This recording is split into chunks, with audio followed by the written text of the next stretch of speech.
The picture likely seen by nearly everyone in the U.S. and millions more around the world, the mugshot of Donald Trump, a former president. It's something that we've never seen in American history, but the former businessman isn't giving up the chance to make some money off his charges. Scroll through Donald Trump's campaign website these days, and his storefront has been dominated by merchandise emblazoned with now iconic image of the president's scowling expression, T-shirts, beer koozies, mugs, and more. And now we're learning just how much Trump is making off the heels of his most recent indictment in Georgia. Queen City News Chief Legal Analyst Khalif Rhodes is in studio with us. So Khalif, how much are we talking here? It's a pretty big number. I mean, relative to campaign finance, it's not big, but just for that day, you're talking about 7.1 million, 4.1 million on that actual day, the largest haul they've had this entire time. And so that's pretty significant. This campaign is saying that they look to gather more money from this mugshot for sure. It is incredible because it seems like this is Donald Trump's MO, is to double down on whatever bad you think would normally be for everyone else, but it's not. Is this a mugshot a campaign violation anyway, or law?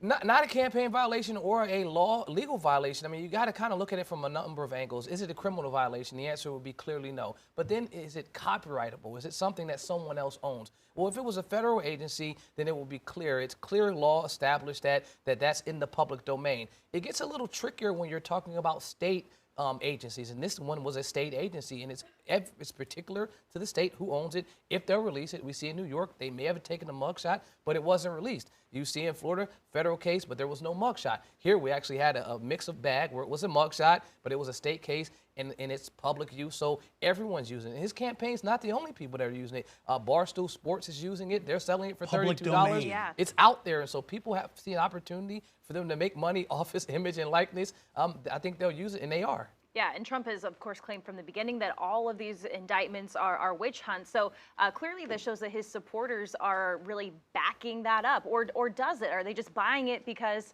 you know, from one side or the other, you might be happy to see him with that mugshot? A couple things I can say. Obviously, this fourth indictment is nothing new. And so we stated that he is a former businessman. I think he is always a businessman. And so he happens to be running for president and been the former president, but the business acumen is still there. And so if you look at it, it says that never surrender, and it has his brand of Make America Great Again. That never surrender is something from Winston Churchill. It's a wartime phrase. And so if you're telling your voters, your base, that I'm under attack, that I'm standing for you, that this is a fight, that I will never surrender and never give up, then I can see folks buying into that. I'm not sure if it means they support the criminality or even support the case, but they still support the man and they still support the candidate. Can a judge come in there and say something about this at some point?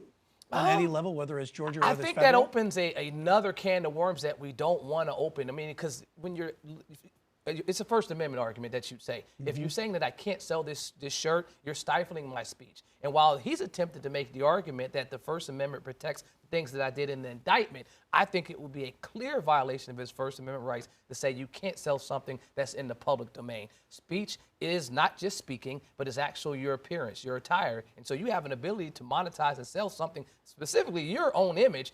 I think that would open a can of worms that we do not want to see happen, where we already have a extremely divided country that believes that the Department of Justice has been weaponized. If you want someone to say that the court now has been weaponized against the former president, I think that would be a step in entirely the wrong direction. Yeah, the lines there not too blurry. So not at all. I think you don't want to have that line crossed at all. And it helps pay his legal fees. All right.